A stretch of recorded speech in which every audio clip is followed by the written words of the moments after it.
commence quand même avec ça, comme ça on aura plus de temps pour discuter un petit peu, sinon on va perdre du temps. Donc, je vais me présenter, moi je suis Noël Frély, je suis pharmacien d'officine.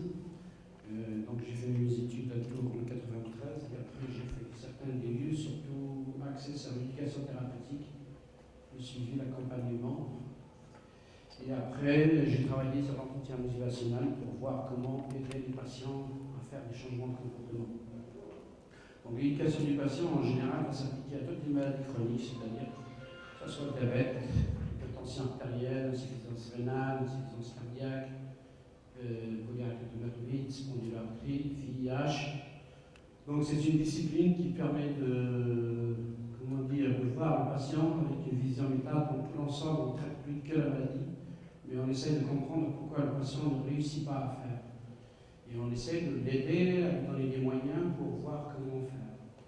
Donc aujourd'hui, on m'avait demandé de vous parler des anticoagulants oraux. En 1 heure, ça me paraît très difficile, mais bon, on va relever le défi, parce que les anticoagulants oraux, vous avez 2 classes, qui sont les ou 2 familles, qui sont les antivitamine K, ce qu'on connaît jusqu'à maintenant et ce qu'on connaît le mieux. Et après, maintenant, vous avez les nouveaux anticoagulants oraux directs qui sont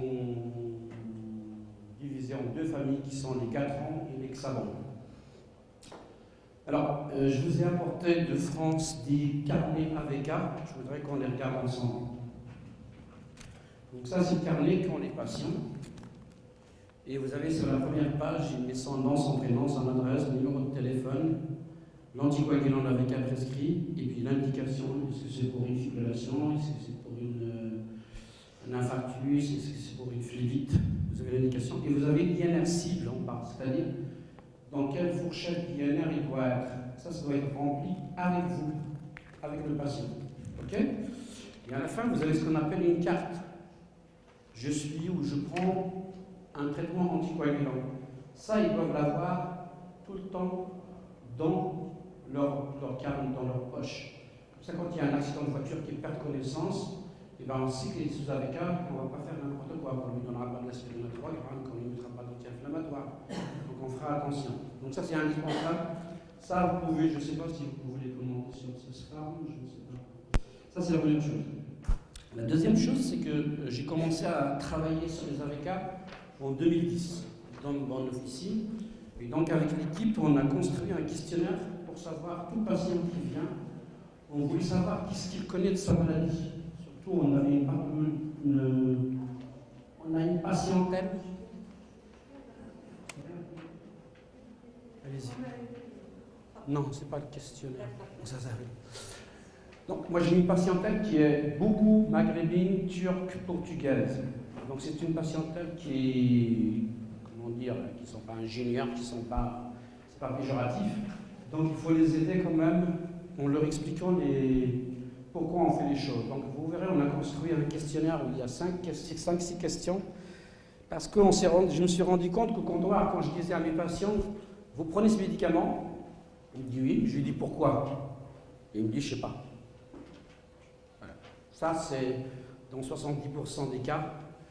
Il a fait un infarctus, il a été en unité de soins, on ne lui a pas expliqué, comme c'est urgent, ben on l'a sauvé, et après le médecin il passe, il est sauvé, au bout de 4 jours, ben on met l'ordonnance de sortie, mais on n'explique pas, ni il a fait un infarctus, ni ce que c'est qu'un infarctus, ni il a fait un AVC, ni ce que c'est qu'un AVC.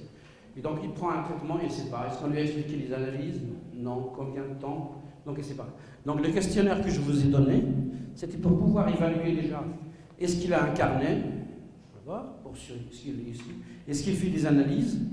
Est-ce qu'il connaît son dernier INR, il est combien?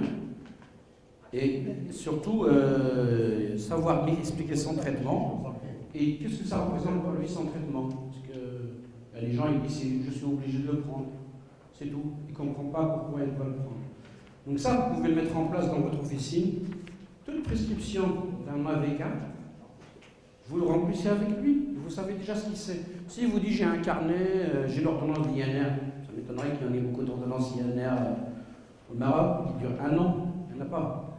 Parce que même en France, j'ai des patients qui n'ont pas d'ordonnance d'INR. Donc là, c'est important qu'il sache ce qu'il fait avec son traitement. C'est-à-dire l'INR vous donne une photographie du patient, de l'état de coagulabilité ou une. Ça, vous pouvez le faire avec vos patients, ça. C'est très important. Et comme ça vous permet, vous, de savoir où va votre patient.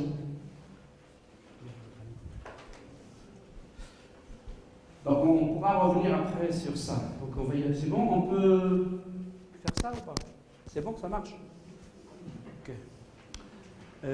Bon, on va démarrer. Et donc, je n'ai aucun conflit d'intérêt, je travaille avec aucun laboratoire, je suis payé par aucun laboratoire. La deuxième chose, c'est que ce que je voudrais, vous êtes pharmacien, je suis pharmacien, que cette présentation soit plutôt un moment de partage sur vos difficultés, vous, dans l'exercice, par exemple avec les AVK. Et moi aussi, je vous dirai comment je fais quand j'ai une difficulté avec un patient. C'est-à-dire toute l'importance de ma présentation est qu'on puisse échanger. Ok? Alors, quels sont les entretiens pharmaceutiques? Le rôle du pharmacien d'officine en général, nous, on nous demande de plus en plus d'avoir un rôle de conseil, d'éducation et de prévention, surtout la prévention qui devient de plus en plus importante parce que nous ne sommes pas, en France, nous sommes latins et nous ne sommes pas anglo-saxons, nous ne sommes pas d'une culture préventologue, nous sommes plutôt d'une culture qui attend que le mal soit là et qu'on commence à traiter, c'est-à-dire quand on a des complications tertiaires, on commence vraiment à bien, on ne fait pas avant. Évaluer les connaissances du patient, ça c'est très important. Quand vous avez un patient qui est avec vous, il faut savoir quand il a une maladie, ce qu'il sait ce que c'est. Quand il a un diabète, c'est quoi pour lui le diabète? Quand il a une hypertension artérielle, c'est quoi l'hypertension artérielle? Parce qu'il faut qu'il sache pourquoi il prend le traitement. Et surtout dans le cadre des anticoagulants, surtout les AVK, réduire l'hydrotriagénie parce qu'on a plus de 7000 décès par an sous les accidents avec les AVK. C'est-à-dire, soit une personne, par exemple, supposons, elle prenait du Centran, supposons, un par jour. Ok. Un jour, elle fait une gastro, donc la quantité de vitamine K s'effondre. Vous savez où synthétiser la vitamine K? Elle est synthétisée où, la vitamine K? La vitamine K est synthétisée au niveau de l'intestin par le microbiote. Donc, si vous détraquez le microbiote, la quantité de vitamine K diminue et vous maintenez une dose importante de Centran. Donc, ce qui fait, il y a hémorragie, et ça va avec. Si le cas contraire, par exemple, vous mettez une inhibition qui diminue la quantité de votre vitamine K, qui augmente la vitamine K et que vous mettez du mini-Centran, ben, votre patient, il est plus aussi bien, il n'est pas protégé parce que vous allez avoir plus de risques de thrombose. Donc, ce n'est pas parce que il faut faire attention que dans les AVK et les AOD, le mode de vie joue très important, l'automédication aussi très important. Vous allez voir que le rôle du pharmacien est très très important pour éviter surtout dans les interactions médicamenteuses. Alors, nous avons dit 2 fonctions pour le pharmacien, l'accompagnement des malades chroniques et la prévention du risque iatrogène. Alors, nous allons commencer avec une petite classe que vous connaissez peut-être, qui est utilisée, mais qui n'a pas de...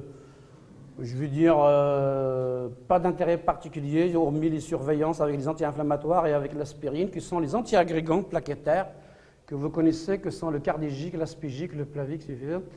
Alors, ces antiagrégants plaquettaires, ils font que, quand vous avez une effraction de la paroi endothéliale, ben, vous avez les plaquettes qui vont s'agglomérer, plus la fébrine, pour former le premier caillou, c'est-à-dire la première partie de la coagulation.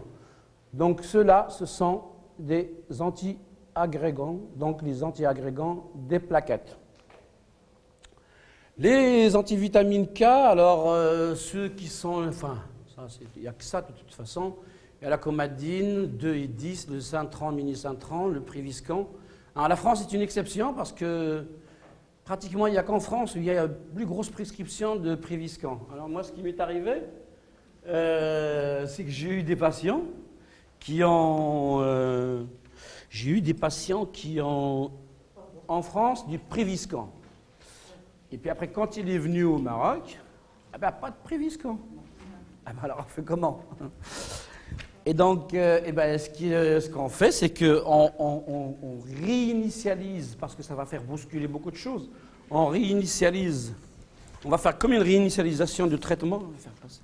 Si vous avez des carnets, si vous voulez, sinon, des carnets avec un. Donc, c'est comme si vous le remettez à zéro, en fait, votre patient. C'est-à-dire, vous ne pouvez pas continuer, il n'y a pas d'équivalence stricte entre le Préviscan et le Cintran. Donc, ce que vous faites, vous allez le mettre, par exemple, sous un demi-Cintran, d'accord? Et on va attendre 4 jours, et on fait des analyses, on demande un INR, et on recommence à zéro, et on rééquilibre. Mais ça, il faut le savoir, parce que lui, il ne le comprenait pas, parce que pour lui, un anticoagulant, c'est un anticoagulant. C'est une personne qui a 65 ans, qui ne sait pas lire, qui ne sait pas écrire. Alors, au Maroc, apparemment, on a du Cintran. Vous n'avez pas mis Cintran, vous avez du Préviscan. Ben voilà, donc il n'y a pas de Préviscan, vous avez que du Cintran. Ok, bon, c'était juste pour info. Mécanisme d'action d'anticoagulants, on va aller assez vite. Vous allez voir que les AVK vont empêcher la maturation ou l'activation du facteur 9, du facteur 10, du facteur 10A, du facteur 2. Et les nouveaux, que sont les gatrans, sont des antifibrines et le antithrombine et antifibrine.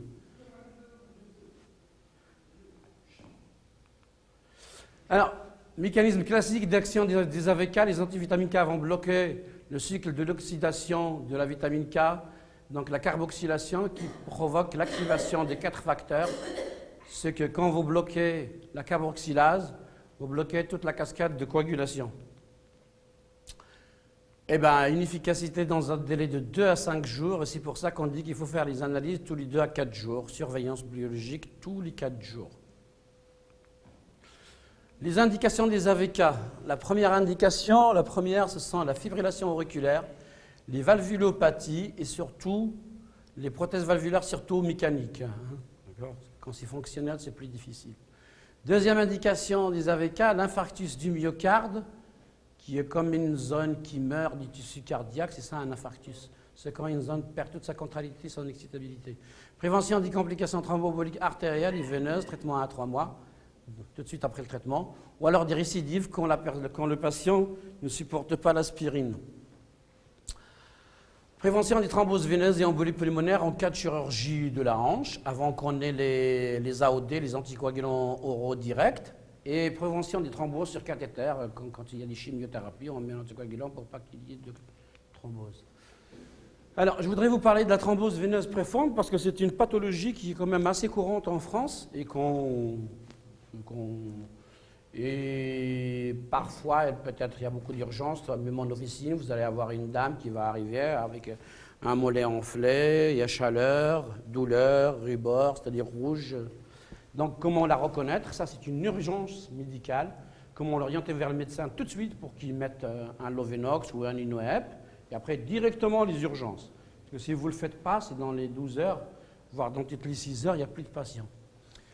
C'est une des représentations ou une pathologie comme l'embolie pulmonaire de ce qu'on appelle les maladies thromboemboliques veineuses. Alors voilà un exemple de ce que je vous disais tout à l'heure. Ce sont des amis qui font un barbecue un vendredi après-midi ou dimanche après-midi. Et Julie, elle trébuche et elle fait une chute. Donc on s'inquiète. Mais elle leur dit, mais non, tout va bien, je me suis juste accroché le pied avec la table. D'accord? Donc, tout se passe bien. On la resserre, elle mange. Mais plus tard dans la soirée, Julie meurt à 18h. Elle avait un accident vasculaire cérébral lors du barbecue.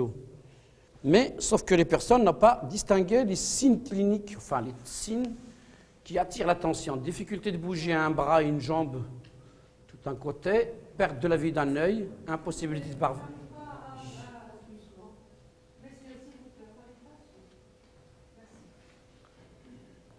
Difficulté à bouger un bras, une jambe ou tout un côté du corps, perte de la vue d'un œil, impossibilité à parler. Dès que vous êtes en présence d'une personne avec ça, ça doit évoquer pour vous un AVC. Ça doit l'évoquer obligatoirement. La deuxième pathologie, où on utilise aussi là, les AVK et les AOD, c'est la fibrillation auriculaire. Qu'est-ce que c'est? C'est juste une perte de contractilité au niveau cardiaque. cette perte de contractilité va faire une stase sanguine, c'est-à-dire quand vous avez une fibrillation, le cœur, il fait, par exemple, il a un rythme. Quand vous avez une arythmie, des fois le cœur, il fait... Donc il y a du sang qui reste. Et quand le sang reste, il y a fabrication de microcaillots. Et microcaillot après microcaillot, ça forme un gros caillot, et le gros caillot, après, migre et engendre ce qu'on appelle un AVC. Donc, elle est responsable de l'absence de contraction dans l'oreillette, dans laquelle le sel va stagner, ce qui est responsable de l'apparition de caillots pouvant être éjectés éventuellement vers le cerveau. Ben ça, c'est une arythmie. Là, vous avez un rythme régulier, et là, ça, c'est une arythmie. Un rythme cardiaque rapide et irrégulier, une paralysie mécanique de l'oreillette, donc une stase, et donc thrombose, et puis embolie. Alors, ce que doit faire le pharmacien d'officine quand il a des patients qui prend un anticoagulant oral, un AVK, bah, d'abord, c'est une prise et puis mesure de l'INR 4, 15 et 30 jours en fonction de l'INR. Alors, par exemple, moi, je suis un patient, j'arrive. Je suis un patient, il arrive chez moi, il me dit, voilà, j'ai commencé à prendre du Priviscan, du Cintran. Qu'est-ce qu'on fait? Il commence lundi, concrètement lundi. Donc, il prend par exemple un demi ou un, et on dit lundi, mardi, mercredi, jeudi, il fait prise de sang, le matin. On a le résultat jeudi après-midi.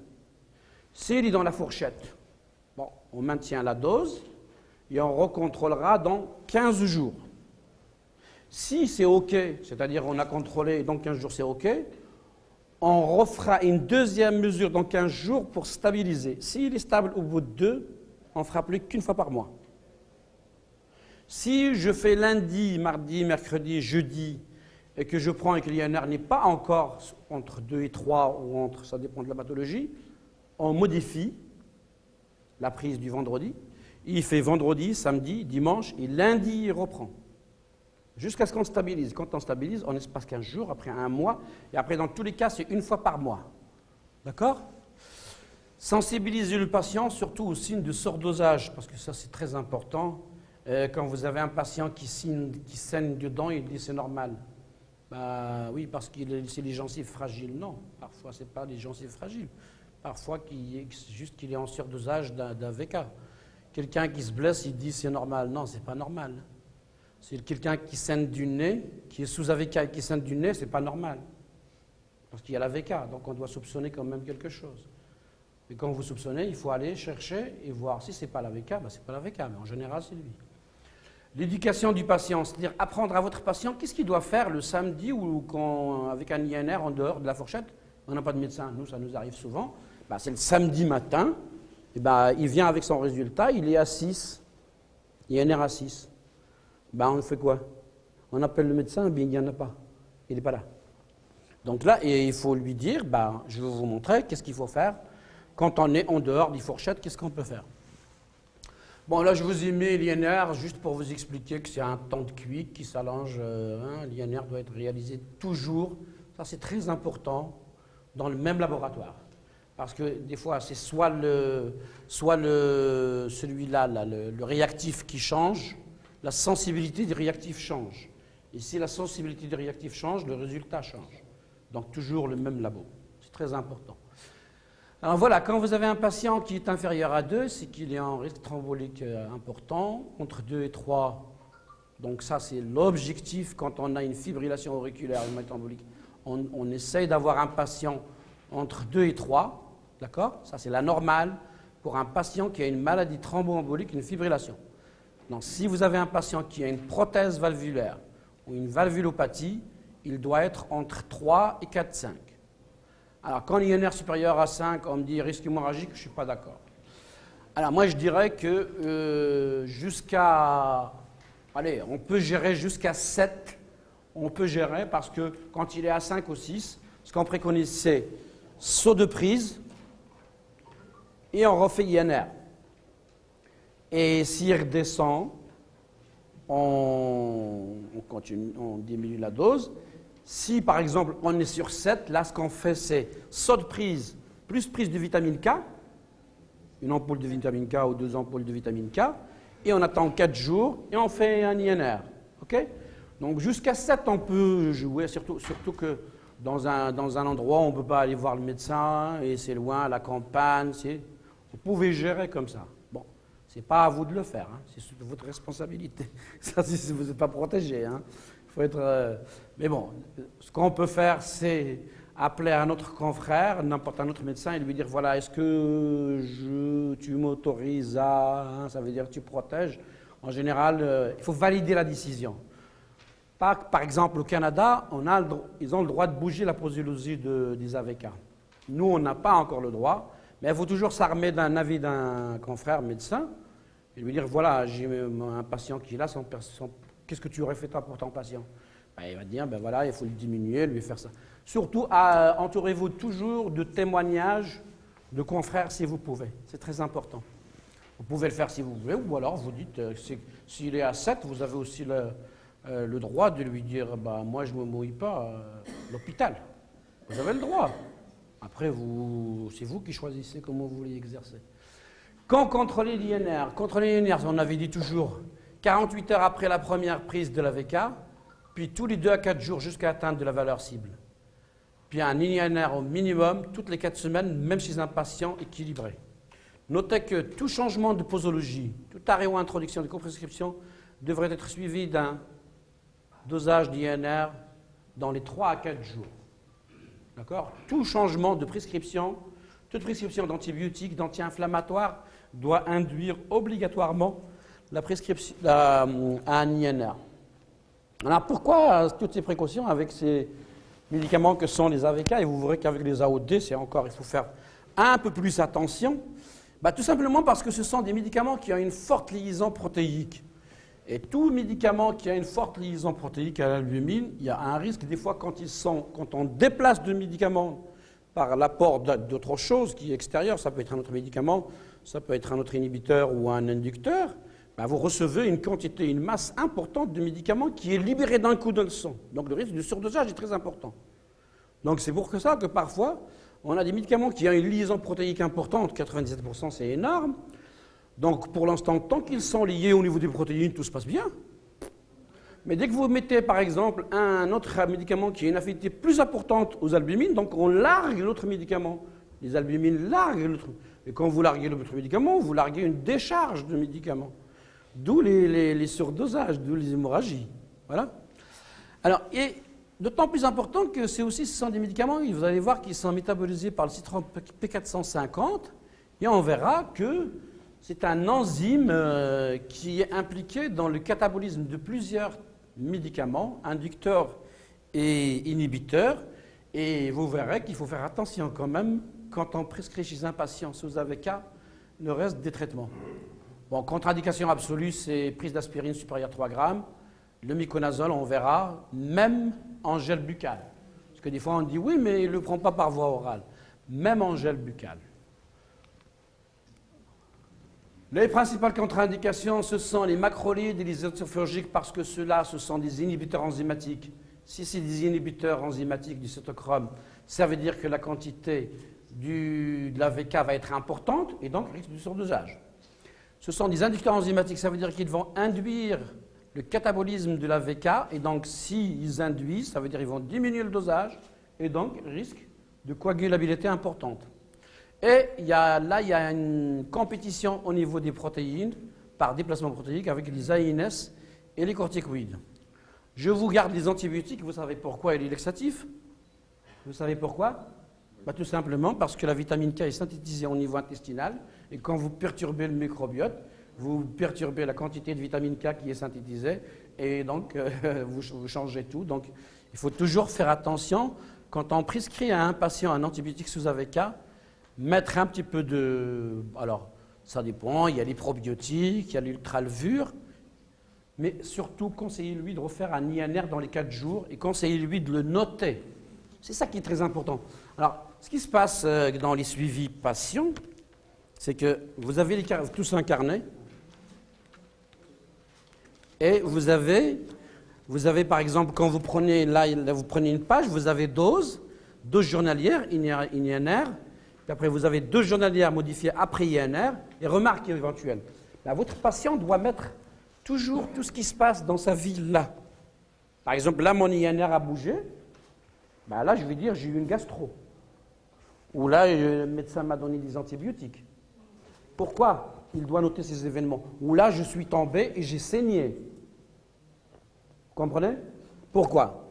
Parce que si votre patient a un INR, par exemple, de 2,5, supposons, et qu'il prend une automédication, mais sauf que le médecin ou le pharmacien ne le sait pas, et que son INR bouge, qu'est-ce qu'il fait le médecin? Ben, il bouge la posologie. Donc il augmente. Alors imaginez que l'autre il prend un inhibiteur, je ne sais pas, jus de pamplemousse, et on ne lui dit pas. Donc il arrive chez le médecin, ah, l'INR n'est pas bon, hein. On remonte la dose. On remonte la dose, et puis le jour où il arrête le 1, ben, vous avez relargage de tout ce qui a été cumulé, et là vous avez hémorragie. Ça peut être fatal. C'est pour ça qu'il faut noter tout. Par exemple, quand vous avez une perturbation de la flore intestinale, il faut le noter. Pourquoi? Parce qu'on saura, on comprendra pourquoi l'INR a encore augmenté. Et donc on va dire, ben non, on ne va pas bouger la posologie. On attend, on apporte des probiotiques, on attend la fin de l'antibiothérapie, et après 4 jours plus tard, on refait l'INR. Mais on ne la bouge pas. Parce que si on la bouge, dès qu'on applique les antibiotiques, la flore va se reconstituer. Donc ça ne sert à rien de bouger une posologie. Quand on sait pourquoi, quand on sait d'où ça vient la modification de l'INR, on peut prendre une décision. Quand on ne sait pas, on ne fait pas. On ne diminue pas et on n'augmente pas comme ça, par hasard. C'est pour ça qu'il faut qu'il note tout. C'est très important, le carnet, il note tout. Tout ce qui est les événements qu'il vit. Alors, les précautions, surtout avec les anticancéreux, il faut faire fréquemment des contrôles d'INR. Grossesse contre-indication absolue, récit tératogène. Alors, le Préviscan, contre-indication absolue, possibilité de syntron, mini-syntron, avec l'allaitement. Alors, la contraception. Toute personne ou femme qui prend un AVK doit avoir une contraception. À votre avis, qu'est-ce qu'elle doit faire si elle veut un bébé, si elle vous dit, j'arrive, je dis, je veux un bébé?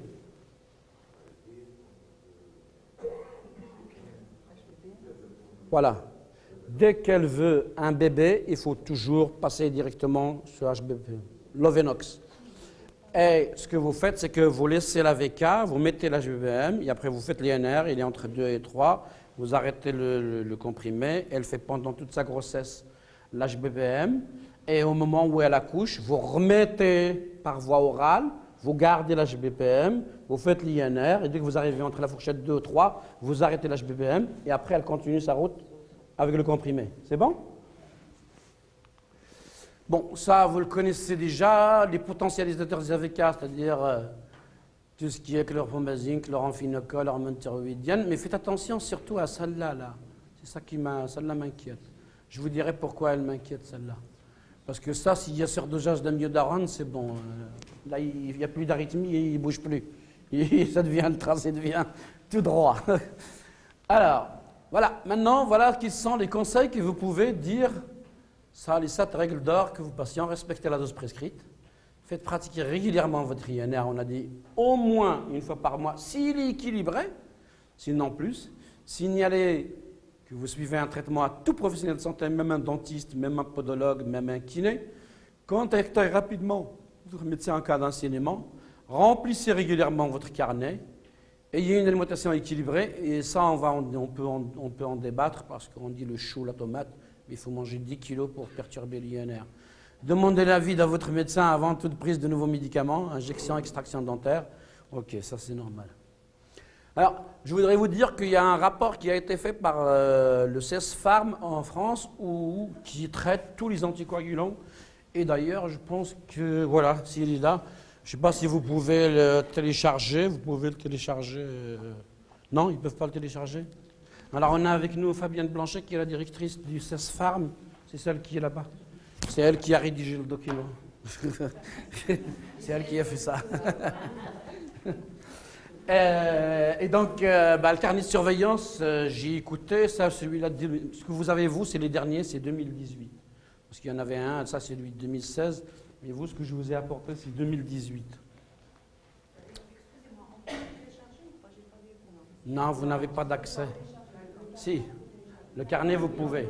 Donc vous allez sur le site du CESFARM, vous mettez CESFARM, Et puis après, vous allez, vous pouvez télécharger. Il y a plusieurs fiches d'aide. Vous pouvez le faire. Alors, maintenant, on va passer au nouveau, ce qu'on appelait jusqu'à il y a 2 ans, les NACO, ou les nouveaux anticoagulants oraux, et que maintenant on appelle les anticoagulants oraux directs. Vous avez 2 classes. Vous avez les Gatrans qui n'ont qu'un seul représentant qui s'appelle le Dabigatran, qui est le Pradaxa, et vous avez les Xabans qui sont représentés par donc le Dabigatran qui est indiqué, on va voir les indications, chirurgie orthopédique, prévention AVC, fibrillation auriculaire, et vous avez l'Apixaban qui est l'Helikis, et le Rivaroxaban qui est le Xarelto, qui est un anti-10A. Okay. On va voir pourquoi. Pour ça. Donc le Dabigatran, quand vous êtes en une seule prise, c'est que vous êtes en chirurgie ortho, chirurgie de la hanche ou du genou, protège arthroplastie. Quand vous êtes en 2 prises, c'est que vous êtes dans le cardio, fibrillation, prévention de l'AVC. Le Rivaroxaban, c'est toujours une seule prise quotidienne. L'Apixaban, il est en 2 prises. Au Maroc, j'ai trouvé ça. Je pense qu'il y a le Xarelto. Il y a le Pradaxa?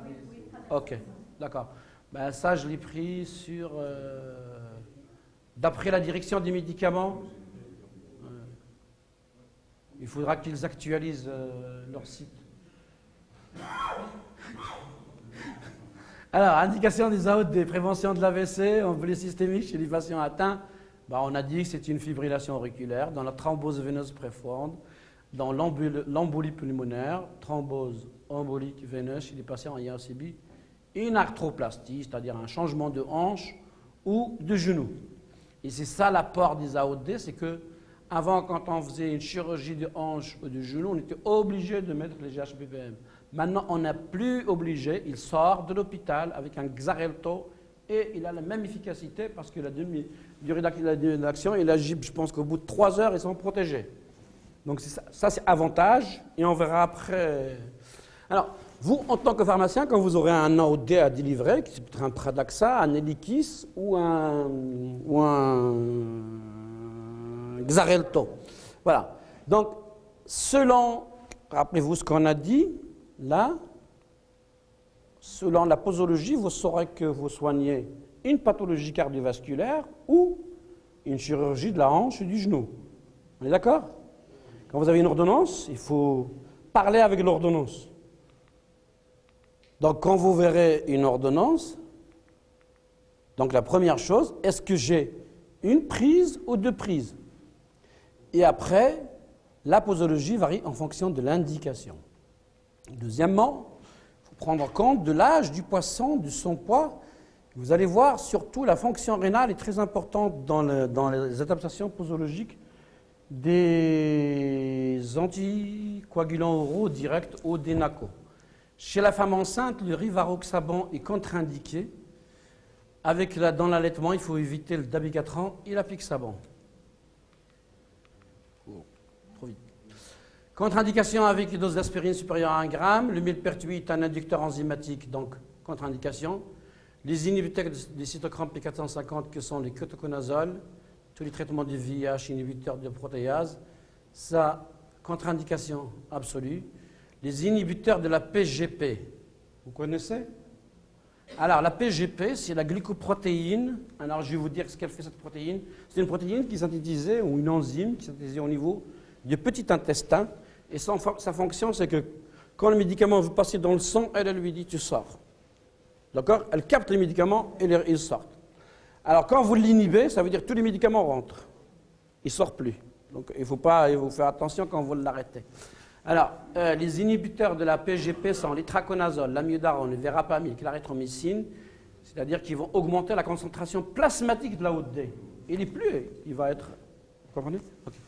Inducteurs sont le millepertuis, carbamazepine, la rifampicine, vont diminuer la concentration, puisqu'ils vont... plasmatique de la OD. En cas d'oubli, votre patient vous dit « j'ai oublié ». Qu'est-ce que vous allez lui dire? Eh bien, quand c'est 2 prises, jusqu'à 6 heures, il peut prendre sa prise qu'il a oubliée. Après 6 heures, il ne peut plus. Okay. Si c'est une seule prise, alors il a le droit à 12 heures d'oubli. Si c'est au bout de 12 heures tout de suite, si au-delà de 12 heures, il ne prend pas, il attend le lendemain. Et le mieux, c'est de ne pas doubler les doses, surtout avec les AOD. S'il a un Xarelto 20 et que vous lui doublez, là, il y a tous les risques pour qu'il coule toute la nuit. Les conseils du pharmacien à dispenser à un patient qui prend des AOD. Prenez votre AOD toujours à heure fixe, de préférence au cours du repas. On verra certaines exceptions. Le dabigatran, surtout ne pas ouvrir la gélule, parce qu'au niveau de l'œsophage, il y a une agression. Éviter toute automédication sans consulter son médecin ou son pharmacien. Avoir sa carte identifiant du patient sous anticoagulant.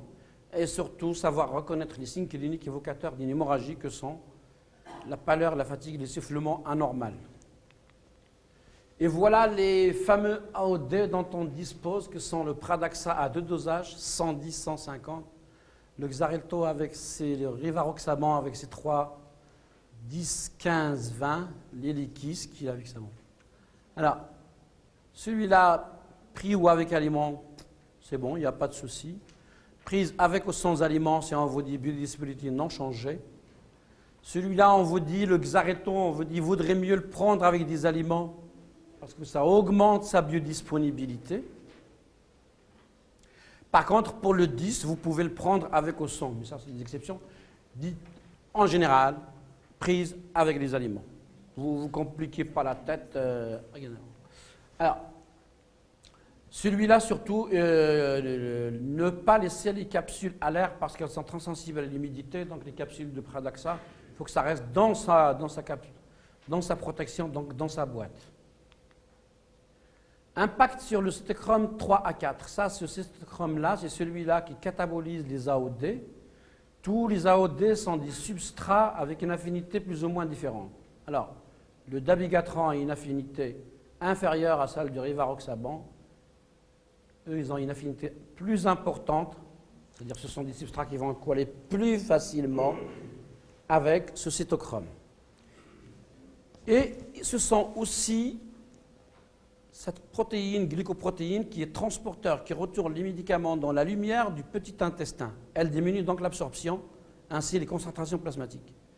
Elle est impliquée aussi dans la sécrétion des Rivaroxaban, et c'est pour ça que vous allez voir que quand on aura une insuffisance rénale, eh bien, on fera attention à la prescription des Rivaroxaban. L'affinité, le Rivaroxaban, alors c'est le contraire. Les Xaban ont une affinité inférieure à la PGP, alors que le Gatran a une affinité supérieure. C'est juste l'inverse. Et voilà tout ce que vous pouvez avoir comme interaction médicamenteuse. Toutes les molécules que, quand vous les avez, je suis sûr et certain que vous avez des patients avec amiodarone, antiacide, digoxine, diltiazem, verapamil, clarithromycine, ça je veux bien, c'est exceptionnel. Vous voyez, vous avez plein d'interactions médicamenteuses, ça veut dire que quand vous avez de l'amiodarone avec un AOD, il faut faire attention.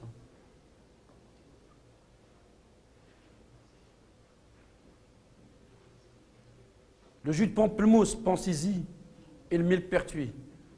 Pensez-y, c'est très important. Avantages et inconvénients des anticoagulants oraux directs. Avantage, c'est large fenêtre thérapeutique, posologie elle est fixe, absorption rapide, demi-vie brève, pas de suivi INR, pas de test de coagulation. Bon, il y a des antidotes maintenant, et surtout, on va les indiquer chez les patients qui n'arrivent pas vraiment à équilibrer l'UNR quand ils sont sous AVK. Sinon, dans notre cas, ils sont indiqués dans la pathologie cardiovasculaire, AVC ou fibrillation. Ce que ne va pas dans l'avantage, c'est que si la personne âgée, il faut faire attention parce que vous allez prescrire en fonction de sa fonction rénale, de fonction de son poids. Donc là, il faut faire attention. Et vous allez faire attention en fonction aussi de sa prédisposition à des saignements ou pas. Vous allez voir que quand le cardiologue va vouloir prescrire un AOD, on va voir tout à l'heure, il aura 2 scores et il faut qu'il trouve l'équilibre entre les 2 scores. Parce que chez la personne âgée, on ne veut pas qu'elle soit coagulée, donc on veut fluidifier, mais quand on fluidifie, on a des risques de saignement intracrânien. Donc, qu'est-ce que je fais quand j'ai un patient qui a 78 ans et que je dois fluidifier, et en même temps, j'ai un risque qu'il fasse un saignement intracrânien. Là, il faut faire attention. Et donc, on va voir tout à l'heure sur quel score ils se basent, les cardiologues, pour prescrire. Mais ça, ce n'est pas à vous. Je vous ai mis les deux scores, juste pour que vous compreniez pourquoi, quand vous avez des fois, vous avez Cardigic et Plavix. Et pourquoi, des fois, vous avez Cardigic, Xarelto. Et pourquoi, des fois, vous pouvez avoir Cardigic, Plavix et, par exemple, Xarelto 10. Pourquoi le cardiologue, il met 3 et pourquoi, des fois, il met 2 et pourquoi je mettrais que le Cardigic. Il faut que vous compreniez juste pourquoi. Et on va le voir. OK ? Ce n'est pas à vous de dire au patient, il vous en met que 3 parce que votre est bien. Vous devez juste comprendre l'ordonnance et surtout les interactions médicamenteuses. Prudence chez le patient avec le poids, contre-indication totale en cas d'insuffisance, contre-indication absolue en cas d'insuffisance hépatique ou rénale. Prudence contre indication, prothèse valvulaire contre-indication, pas de suivi biologique, mais le coût est 5 fois plus cher que les AVK. Bon, c'est comme ça. Alors, voilà ce qu'on a quand on a une insuffisance, ce que je vous disais, quand vous avez une insuffisance rénale, aiguë ou sévère, ben, les AOD, les nouveaux, c'est contre-indication. Alors que la varfarine, OK. Quand vous avez une prothèse valvulaire, la varfarine, OK. Alors que tous les autres sont contre-indiqués. Voilà ce que je vous disais, triple association acide salicylique, antiplaquettaire clopidogrel, plus ticagrelor, prudence, avec toutes ces 3 molécules-là. Et voilà comment on va les adaptations posologiques en fonction de la clairance rénale. Tout patient qui a une clairance rénale supérieure à 50 ml minute, vous pouvez prescrire les 3. Enfin, le médecin peut prescrire les 3. Quand elle est entre 30 et 49, eh ben, il y aura des adaptations posologiques, c'est-à-dire des baisses de posologie. Il y aura des adaptations posologiques. Quand la clairance rénale est en dessous de 3, tout est contre-indiqué. Là, c'est fini. Aucun... Là, c'est... Qu'est-ce qui reste comme solution? Là, voilà. C'est comme dans le diabète, insuffisance rénale, il reste l'insuline. Voilà. Donc, on revient à la... Alors maintenant, la question qu'on peut vous poser, c'est, il reste combien de 10 minutes? Je vais aller, on a bientôt fini. Vous allez avoir votre question, je vais me faire opérer et je prends un AOD. Donc, on a fait 4 degrés de risque faible, risque très faible, les dents, l'endoscopie, cataracte, risque moyen, risque intermédiaire. Et là, quand il y a des risques élevés comme ça, on fait attention il y a des procédures, des protocoles particuliers avant de procéder à ça avec l'AOD. Bon, on a des antidotes, donc c'est bien, qui coûtent cher, mais c'est bien, mais on a quand même des antidotes. Je vous ai mis l'article si vous voulez aller chercher un peu plus, en détail. Alors, voilà ce que je vais vous dire. Le cardiologue, lui, il a ce qu'on appelle un score SHAD et un score Hasbled. Le score SHAD, il calcule le risque d'AVC chez un patient. Donc là, quand j'ai un patient là, je dis, il a tant de risque de se faire un AVC. Et en même temps, quand je vais vers le Hasbled, j'ai dit que mon patient a un risque hémorragique de temps. Il doit tenir compte de ces deux-là avant de prescrire. Et après, c'est sa responsabilité. Donc, le SHAD-VASC, ça c'est la dernière recommandation de la Société European Society of Cardiology. Donc, insuffisance cardiaque, il a un score 1, hypertension, un score 1, H supérieur à 75, c'est 2 points, diabète 1 point, antécédent 1 point, et le sexe féminin, malheureusement, 1 point. Donc, en fonction de ce score, il va mettre, par exemple, un patient qui n'a aucun... Par exemple, un patient, il a juste une hypertension. Eh bien, on mettra que le cardigique, ça suffira. Si on a hypertension, plus diabète, plus un antécédent vasculaire cérébral, là, on va mettre plus que ça. On peut mettre 2. Si on a un patient avec plus de 75 ans, insuffisance cardiaque, hypertension, diabète, sexe féminin, on peut aller jusqu'à 3. Mais c'est lui qui décide. Donc vous voyez juste en fonction de quoi le cardiologue, lui, il est entre. Il faut que je le protège, qu'il ne soit pas coagulé, Et en même temps, il faut que j'évite qu'il y ait des saignements intracrâniens. Mais il y a des études qui ont montré quand même qu'il y a moins de saignements intracrâniens avec les AOD qu'avec le Priviscan. Alors, tout à l'heure, je vous ai montré, ça c'est pour les AVK, ça c'est celui du nouveau anticoagulant, c'est le carnet qui est le carnet de suivi, qui est intéressant parce qu'il permet au patient, il lui donne des conseils. Ça c'est la Société française de cardiologie qui a élaboré un petit documentaire pour expliquer le traitement, l'alimentation, l'activité physique.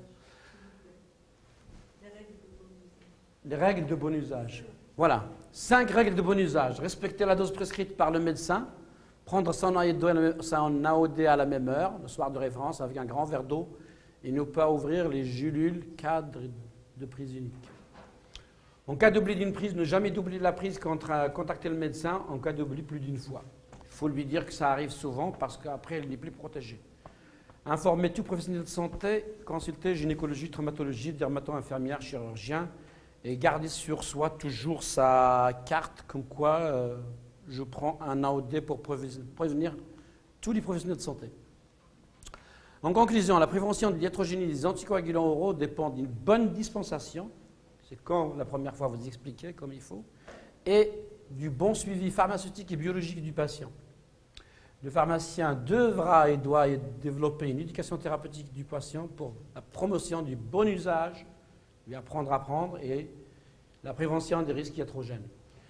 Le pharmacien est un acteur central de la diffusion des outils d'éducation disponibles, comme les carnets, ce que je vous avais dit. Je vous ai mis quelques références et je vous remercie.